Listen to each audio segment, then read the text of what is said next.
I am a mother of a daughter who used to believe that she was a boy. She came about this because her school indoctrinated her and told her that she can change sex, and that's just not true. She's now 17 and happy in her female body. She would have been standing up here along with the other detransitioners that you're going to hear from today had I not ignored every doctor, every teacher, every psychiatrist, every therapist that told me to now accept that I had a son instead of a daughter. I am also on the executive committee of Protect Kids California, which is a ballot initiative that will ban all gender interventions on minors. No puberty blockers, no cross-sex hormones, and no surgeries. For those of you who aren't paying attention to the news, the UK just banned all the use of puberty blockers on children. Finland just came out with their report that transitioning a child does not stop suicide. People need to start paying attention. We have states across the nation now who are finally recognizing the detransitioners and their plight. Here in California, I wrote 2 bills to protect detransitioners. The first was to mandate insurance so that they can get the medical treatments that they need once they decide to detransition and accept their biological sex. Right now, there are no ICD codes for detransitioners. That means that they have to fight tooth and nail to get any insurance coverage for the ailments that they so readily got. No questions asked. All covered by Medi-Cal and their personal insurance to remove healthy body parts, put experimental drugs into their bodies. They got that, no problem. But when they go back to their providers and ask for help as they detransition, they are shown the door. They are told, we don't know how to treat you. Sorry, your insurance doesn't cover it. The second bill that I wrote was to extend the statute of limitations so that detransitioners can hold the medical providers accountable for the lies and the mistreatments of them. To date, not one legislature has picked up this bill. So they're ignoring the most marginalized, right? Detransitioners that don't exist. How many times have we heard that? Of course they do. To the tune, let's see, on Reddit, last look, Reddit Detrans has 52,000 subscribers. They don't exist? Tell these young people that they don't exist after you hear them. Tell them that they don't deserve to get medical treatments. Tell them that they don't deserve to hold the doctors accountable for what was done to them. I dare you. So today, I want to celebrate the detransitioners. It's Detrans Awareness Day was on Tuesday.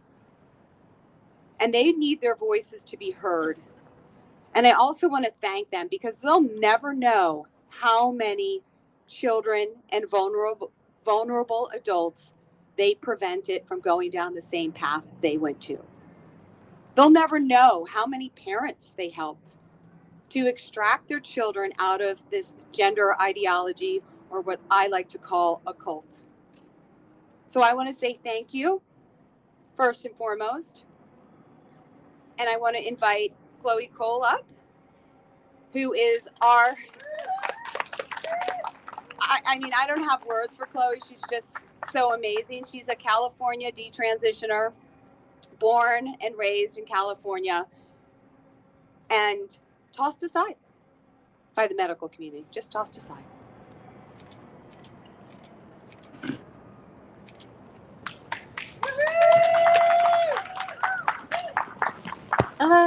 Thank you all for coming today.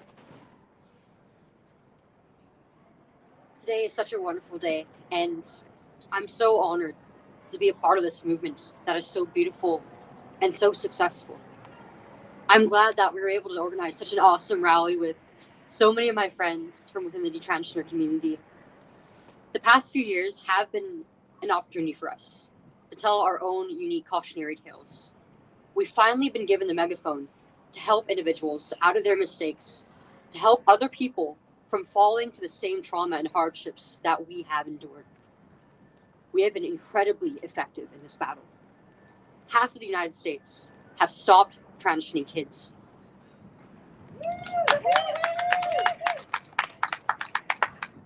Most of Europe has hit the brakes, and the NHS has recently stopped recommending puberty blockers for gender transition. I believe that these Protect Kids California ballot initiatives will put the final nail in the coffin for this gender industry that is largely based in our state of California. A new chapter is on the horizon for us. At 16 years old, a year after my surgery, I didn't know what to call myself. I didn't know that the word detransitioner existed, and yet I knew that I was one. This community picked me up when the gender industry kicked me down. These people within this community helped me so that 3 years later, we are all able to stand strong before you today. Thank you to the pioneers within the community that have laid the groundwork years before. This year, the landscape has changed. Detransitioners are now in a position where we can advocate for ourselves. And right now, the process of detransition is still a mystery. Procedures like weaning off of hormones, reversing surgeries, and mental health care for our complex medical trauma is still largely experimental and exploratory. Even things like the efficacy of birth control are a complete unknown for us. Our doctors that administered these drugs and these treatments to us to begin with often ignore that these issues and concerns we have, or just treat it like it's just another part of, they call it our gender journey. They have no sensitivity to how that inflammatory language would affect people like me. Their ideology clouds their judgment, but we need real help. We have no insurance codes, which means that the difference between transition and detransition isn't even medically recognized. This lack of care makes the process of returning back to reality incredibly undesirable and difficult, and it helps perpetuate the false promise of being able to change your sex. Last month, I traveled to Phoenix and Nashville to advocate for the detransitioners' bills of rights that will provide insurance coverage for detransition treatment. These bills are an opportunity for unification. Blue and red states are beginning to unite and help all of us, and this is just the beginning. I'm surrounded by people who are brave and who I love dearly, so please give them a hand and make them feel welcome. Thank you.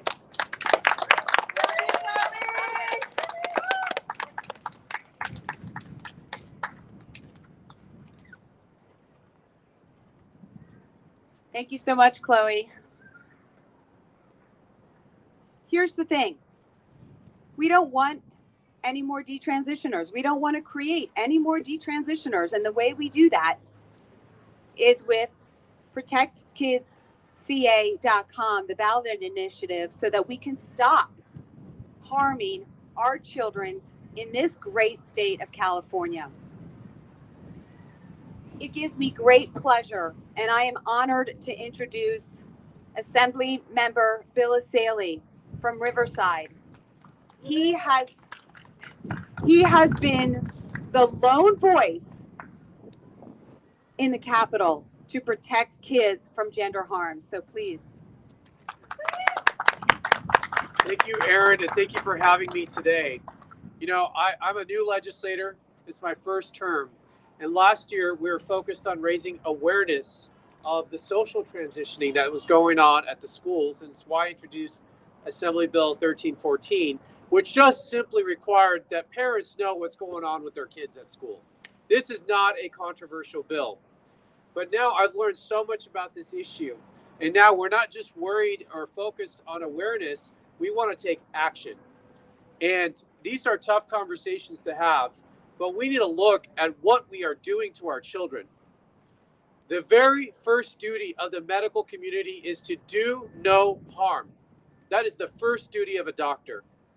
And the scientific consensus now is clear. Europe is already ahead of the United States, that having medical transition intervention for youth is not in their best interest. In fact, suicide rates go up post-transition. The kids may face permanent sterilization. We're sterilizing our children. I don't know who's okay with that, but I'm not. So we need to not only raise awareness, we need to take action, and we need to protect our kids. That if we do not agree on protecting children as a government, I don't know what we'll agree on. So that is why not only am I supporting Protect Kids CA initiative, which I believe will get on the ballot and will be successful, I also introduced a bill this week, Assembly Bill 3146, which is an exact copy of the ballot initiative. And it's going to be my attempt to get a vote on this and to get it put on the ballot by the legislature. And so one way or another, we're going to have this conversation. We're either going to do it here in the People's House in an orderly fashion, or we'll do it out in the streets with getting signatures. So one way or another, we'll get this done. Thank you for having me, and please keep fighting for our kids.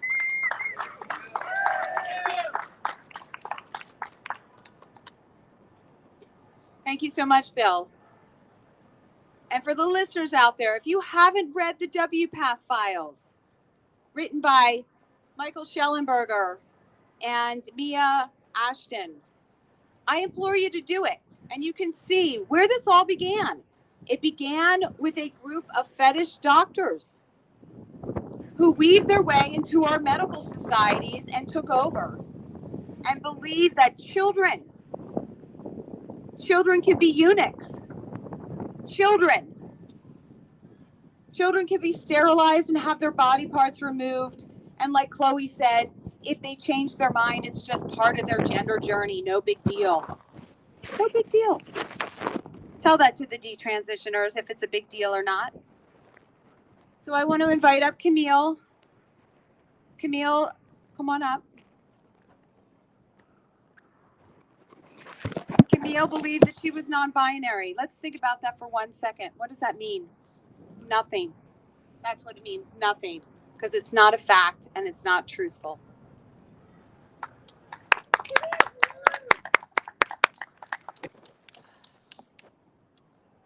My name is Camille Kiefel. I live every day with the removal of my breasts from a top surgery, which I now regret. I had a trauma history. When I was in 6th grade, my best friend had been raped by her brother. Being a girl meant I was vulnerable. The resulting anxiety made my body feel like it was running on a voltage too high. I started to present more masculine, cutting my hair and wearing baggy clothing that would hide my breasts and hips. There's discomfort there as well. After seeing a gender therapist in 2016, I started to believe I was non-binary. Presenting and taking on another gender was a way for me to escape womanhood. Escape is not a valid way of dealing with trauma. You will have to deal with it eventually. Prior to my transition, I had spent 20 years of mental health therapy with conventional modalities, including DBT, dialectical behavior therapy, which is the gold standard. I didn't respond well to medications, saw a gender therapist, and had 2 rounds of transcranial magnetic stimulation therapy, an intervention research for treatment-resistant depression. I was diligent, wanting to heal, but nothing my doctors offered helped me. They always saw my issue strictly as a mental one. I was at 30 and at the end of my rope when I transitioned. At the time, I believed I was non-binary. I struggled with severe mental illness and suicidal ideation. This should have been a red flag. Yet within months of requesting top surgery, it was performed on me. Medicaid considered it a medical necessity. My doctor, surgeon, and 2 mental health professionals all signed off on a non-binary top surgery that had no biological equivalent in nature to an identity that cannot be transitioned to.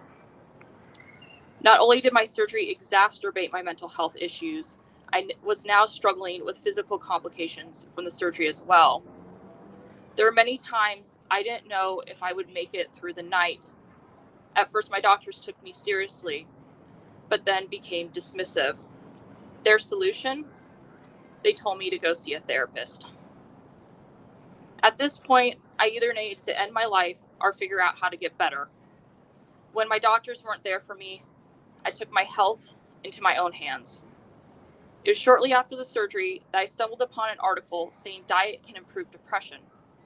I was skeptical at first since I've never heard this idea before. I was a pescatarian for over a decade at this point and only occasionally eating fish. Then I saw Michaela Peterson and how her all-meat diet reversed her arthritis and depression. It was then that I changed my diet by adding back in meat, which helped me stabilize mentally. After that, I did hyperbaric oxygen therapy, a treatment used in hospitals where you receive pure oxygen in a pressurized environment, a treatment that can reverse sudden hearing loss. After a 60-day case study, my generalized anxiety disorder went from 25 points to 8. My ADHD went from 72 points to 6. I had also had manual therapy done, treatments that work with the body. I can't describe how much these treatments, especially PDTR, have done for me. In a single session, I can have an issue like nerve pain in a specific area resolved. With manual therapy, my mental health improved as well. I was doing many of these treatments to address my physical health issues from the surgery. I was shocked when my mental health was the thing that was improving instead. I started to get my life back. These low-risk and non-invasive treatments were what I needed all along, not the removal of my healthy breasts. Mental health is connected to our physical health. In our transhumanist medicine model, we have forgotten this. I'm president of Detrans Help, a nonprofit, and we provide resources to detransitioners and those who care about us. What shocked me was when a young man reached out to us. He said he was struggling with depression and wanted to opt out of gender and sex. Nothing like this sounded trans at all, yet one of the treatments they recommended to him was gender-affirming care, when they should have been addressing his depression. They had not ruled out any other underlying physical health issues that could lead to depression, low testosterone, low thyroid, even autoimmune. Why wouldn't these underlying health issues be looked into first before considering these risky procedures? While depression is complicated, this should at least be the bare minimum. Sometimes it can be difficult to talk about how mental and physical health are connected. All my doctors wanted to do was give me a pill for my depression and ADHD, and didn't know what to do with me when I couldn't due to adverse effects. Doctors treated me like I was wasting their time, and I am aware about how people talk about my recovery. It doesn't go well with the conventional thoughts around kids and vulnerable adults just need more therapy. I would know I did 20 years of it. My own experience goes against that narrative. Physical and mental health are connected. Physical health issues can cause mental health to decline. Preventing transition and detransition is complicated. We can't simplify it down to more therapy as the only answer. While I'm still not where I need to be, I'm not the same girl I am 3 years ago. I can wash the dishes without being overwhelmed by too much stimuli. My body doesn't collapse unto itself when my CPTSD is triggered. And I am the most emotionally stable I've been in my entire life. And when I think about where I was 3 years ago, and I think back to my younger self, she deserved better. I wish my doctors had explored all options before considering removing my healthy breasts. They should have looked into underlying health issues in addition to my diet. These vulnerable adults and kids might have to go through what I went through and live through that hell, and that's what keeps me going. That's what keeps me speaking out about the connection between physical and mental health, because I needed somebody to do that for me.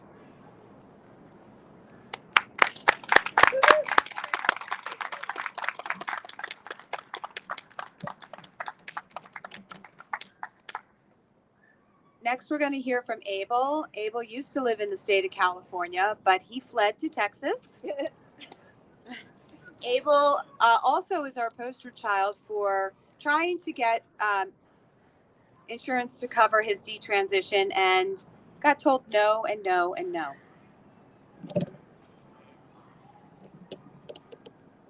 Leave trans kids alone, you absolute freaks!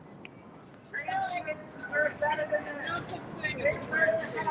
The same rights as everyone else, the same access to medical care, and you are horrible people that are murdering. Well, bless their heart, that's all I can say. And that's not a compliment, I'm just saying. Okay, well, that's a great start for me. Well, hello, everyone. My name is Abel Garcia. As Aaron did say, I am a former Californian. I now reside in the state of Texas, as I could not get any assistance here in the state of California. I would say everything happened very quickly. On my first appointment with a therapist here in California, I was immediately affirmed with my gender identity. I was told that she had my letter to transition that same day, and she did not want to gatekeep me. Now, I didn't do it right away, which is good, but unfortunately, due to some other circumstances in my life around that time, I eventually did accept the letter to transition. And then, less than a year into my medical and social transition, I was immediately approved for both breast implants and a vaginoplasty. Now, gratefully, I didn't get the vaginoplasty. I only got the implant. Oh, okay. How's this? Better? I can't do loud. Come on, you know me. Dang, I lost my train of thought. Yes, thank you. So, again, got the letter for both breast implants and a vaginoplasty. I didn't get the vaginoplasty. And this is when I told him I only wanted the implants. I did not want a vaginoplasty anytime soon. Yet, again, California, it's a conveyor belt for this whole transgender ideology. The moment you say you are trans, everything's approved right away. Eventually, I had a fallout with the trans community, and they did not appreciate that. And luckily, around that time is when the realization of what I was doing happened. I tried getting help to detransition, and my therapist denied me, saying that I just had surgery, so I was barely recovering. And I had underlying childhood traumas, which she never mentioned prior to my transition, which, why am I not surprised? Eventually, I had to fight my insurance company, my therapist, and a lot of people within the state to finally get approved. I want to say that took about almost 2 years to do that, compared to being approved right away. That was not an easy 2 years, I will say. I had to deal with a lot of alcohol abuse and a lot of self-doubts, but in the end, I was able to detransition. And not long after I detransitioned, I escaped California and went to Texas. Since moving to Texas, I've actually been able to help out a lot, been able to meet a lot of great friends. Aaron. And I'm actually one of the few people who helped within the state of Texas to pass Senate Bill 14 to protect children from being put on puberty blockers. Well, we're not done yet in Texas. We still got a lot more to do, but hopefully we can bring that here to California, my old state.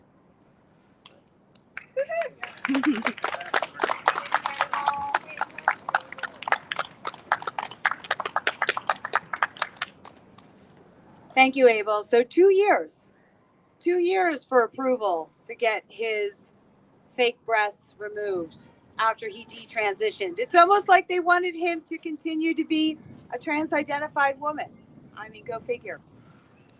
Next up, we have Laura Becker. Laura comes from Wisconsin. I'm proud to call her friend. And here you go. Yay, Laura. How's everybody doing? Notice we don't have any protesters so far today, besides that, well, there's that one lone person. But I remember last year there was a whole bunch of trans Tifa people, I don't see any today, so I'm curious about that. So my name is Laura Becker, and I'm a detransitioned woman, author, and artist. It's a delight to be here at the Capitol for the 3rd annual Detrans Awareness Day. My story is similar to many detransitioners. I injected testosterone and had my healthy breasts cut off in 2017 when I was 20 years old. By 2019, I was diagnosed with PTSD from these medically unnecessary procedures, and I detransitioned. 5 years ago, there was hardly any resources for people who regretted being trans. Besides a couple private Facebook groups, detransitioners were alone, turned away by doctors and shunned from our former communities. But thanks to the first wave of survivors speaking out, we've seen monumental progress in understanding the harm of gender medicine and how many victims there really are. In 2023, an explosion of lawsuits have forced Americans to wake up and admit that harm resulting from transition is a devastating problem, and it's only increasing in numbers. Since then, freedom fighters have hosted numerous events about the medical ethics around gender-affirming care, or as I want to rebrand it, elective gender modification. What we've all gone through isn't healthcare. It's butchery in the name of therapy by progressives. It isn't compassionate to affirm an illusion. It's experimental body modification. These chemicals and surgeries should be treated as a radical elective choice, far removed from medicine. I have grieved through years of shame, watching the trans cult gaslight me and my peers about faking, having gender dysphoria, and being selfish because we expose medical malpractice. I've seen many wins for truth and justice, but inevitably, new victims come to me, lost and broken. Putting my story out is no risk compared to the spiritual rape that my sisters and brothers continue to endure as they realize the extent of the medical scandal they fell into. But I stand stronger and wiser, a woman who accepts her reality and refuses to submit to emotional manipulation. I'll never be silenced on detransition awareness. I'm releasing my memoir this year, Quirky, Not Queer, Surviving the Trans Cult. Doctors aren't gonna like that very much, don't you think? Good. They're butchers that need to be held accountable. This is my message for Detrans Awareness Day 2024. Queerness is destructive, but true liberation is creative. And nothing has been more freeing than transmuting misery into resilience and strength for others. I'm not a trauma victim anymore. I'm a survivor. And I know that by facing my demons, those who come after me will have a less confusing path forward. We're humans. We've healed from catastrophe before, and we'll do it again. So everyone listening, give yourself a moment of peace and grace. We are succeeding. We are winning. And the fight to protect vulnerable kids and adults will continue. And it'll be all right. Thank you to everyone who willingly confronts this evil and works to restore sanity to this country. If we keep connecting, healing, and fighting, we will thrive, and we will protect kids and adults. So happy Detrans Awareness Day. Thank you.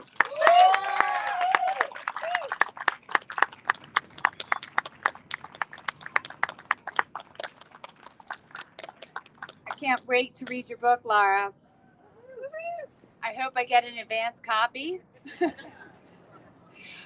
Next up, we have Maya. Now, Maya, I think this is the first time that she's spoken in public. And this is what Detrans Awareness is all about. It's about coming to your true self and helping others.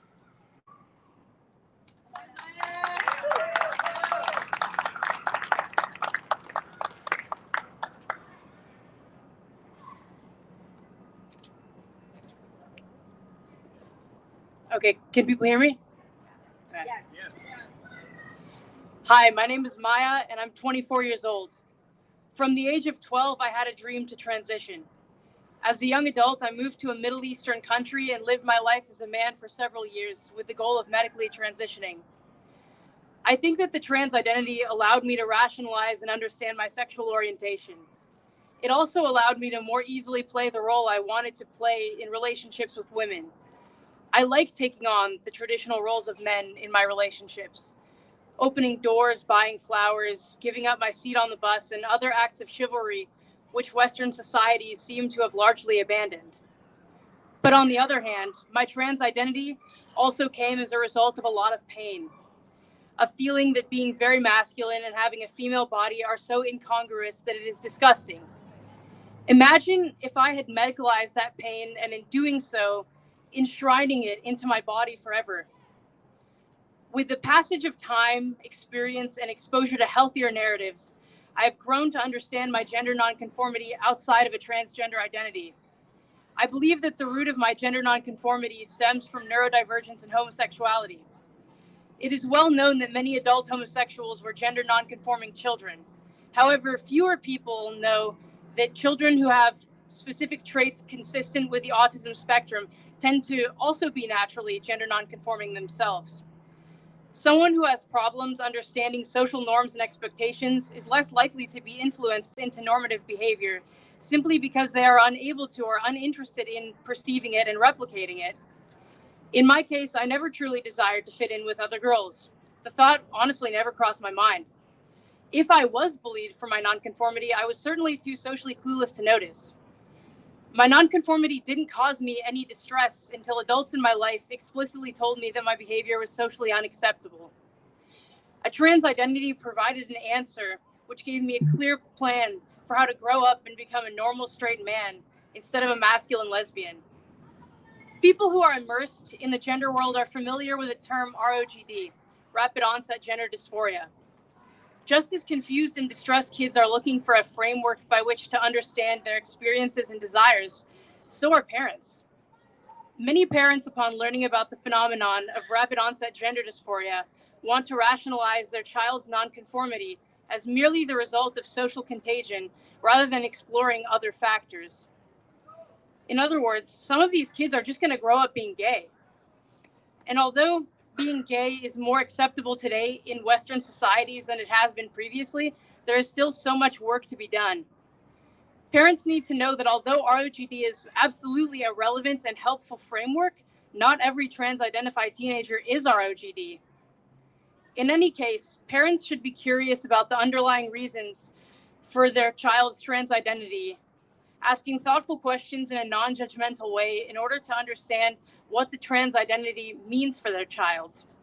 If you suspect that gender dysphoria emerges in a child who is questioning their sexuality, don't refer to gay youth organizations, as they are ideologically captured. Rather, strive to include people from all backgrounds in your family life. Introduce your child to older gays and lesbians so they can envision a future for themselves outside of a trans identity. Thank you.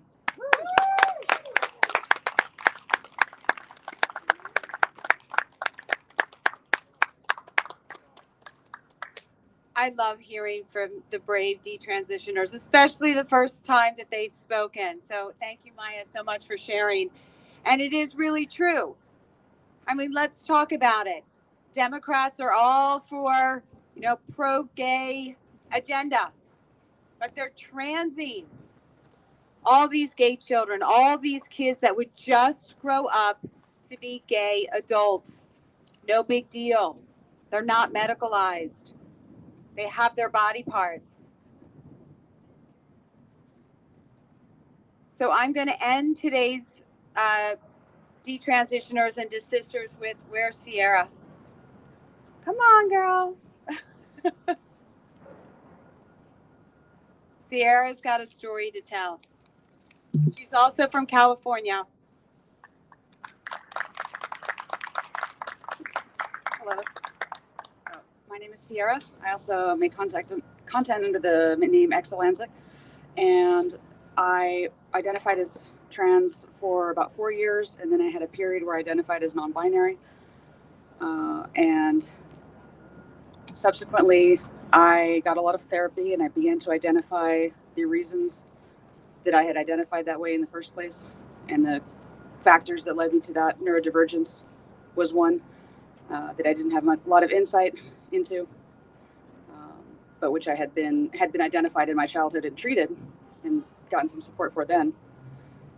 And later it was folded into the autism spectrum. Additionally, I had issues with my sexuality. I was very attracted to women and had some religious trauma from being told that that was wrong by my pastor at the time. And all these factors just led me to want to identify with this community and this new way of thinking where we could have something to talk about. Because a lot of times people who are trans identifying, they have a social group where they may have other friends who are also on the autism spectrum, also have struggle with social interactions and communication. There's a phenomenon of a preferred topic. And so the preferred topic for people who are identifying as trans is generally gender things. And so there's a prefabricated topic of conversation. And what I realized through being in this community for so many years was that if you start to deviate away from the party line, you quickly discover that rather than being a community of like galaxy brain people who are on the cutting edge of insight into other people, and we're all special people, and you're a special person and I'm a special person, and we're so different from other people, and only we understand each other because we have this deep insight into like how gender is not supposed to be a big important thing. If you let your hair grow, you go back to wearing less masculine clothes, then you start to get re-educated. Then you see it's just another social group that's reliant on external indicators to know who is in group and who is out group. And so at that point, I started to question. I also had experiences with assault, and that contributed to my leaving the trans man identification. I mean, a lot of factors contributed to it, and entering into the non-binary phase. And then at that point, what brought me out of it was a combination of therapy and connecting with social groups that were not organized around a preferred topic, that were not essentially fandoms. And so for me, that came through my graduate program, where I got to be around a bunch of other people who were there because they were trying to learn about the graduate topic, but they otherwise were not super interested in my gender ideology, which I had acquired at UC Berkeley, which is where Judith Butler teaches. And so just the lack of social reinforcement, the lack of affirmation, eventually allowed me to see that it wasn't actually that important, and I could just, heal, and I could have value in other ways. And my uniqueness and my specialness and I'm this extremely uncommon type of person, that's actually very alienating. I felt alienated, and I didn't have insight into that. And so I'm so glad to be here to be able to support people that I'm very fortunate to know and that I care about very greatly. Everybody who's gone through being in what I call the Church of Trans was harmed by that experience, as well as got certain things out of it. So it's complex. It's a particular path. But what needs to happen is that we need to recognize that the ideology that's supporting these medicalizations of children, especially, are not scientific, they're not evidence-based, and they're not rational. And so we need to just come together and say no and protect young people so that they can grow up uninterfered with and have their normal biological processes fully develop, rather than being stunted and in before they even leave middle school, for instance. I talk a lot about Jazz Jennings in my content. By these medicalizations that lock in the emotional and psychological issues that are very common in 12-year-olds, 13-year-olds, 14-year-olds, 15-year-olds. But when you go in and you turn off development, you freeze them there. And then, of course, they're going to feel like you have no hope and no way out. So, thank you all for coming out to support us. Thank you so much, Sierra. So I want to end the day with a vision of hope. And the vision of hope is that Democrats, Republicans, independents, religious people, non-religious people, lefties, gay people, straight people are all coming together. They are all coming together to safeguard our children in the state of California. We are all holding hands to end gender interventions on children. They are all holding hands to stop schools from keeping secrets from parents and deceiving them when their children are suffering from gender dysphoria or gender confusion. They are coming together to remove the male bodies out of the female spaces and sports and overnight accommodations. We, the people in California, can stop creating detransitioners by passing the ballot initiative, by getting it on the ballot. ProtectKidsCA.com. We can all download the ballot, sign it, send it in, and get more signatures. A very interesting thing is underfoot.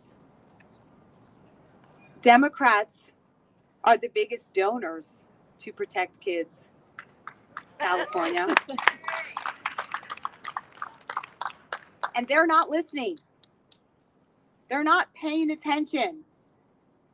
That this is about child safeguarding and vulnerable adult safeguarding. This isn't about politics. This is about whether it is okay, whether it is acceptable medicine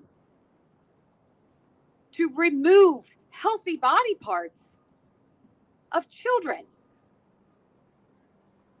gay people, people on the spectrum. Is that going to solve their problems? Removing healthy body parts? We've done this before, folks. It didn't work then. The United States has a history of lobotomies. Women used to have their uteruses removed for mental health issues. It didn't work then, and it's not working now. So we need to stop and rise up. Because I don't want to be here 5 years from now having another Detrans Awareness Day, because I don't want anyone to transition in the name of fixing their mental health distress. So thank you so much for coming. I appreciate you all being here, and thank you for all the detransitioners. And I don't know if this is appropriate. Happy Detrans Awareness Day.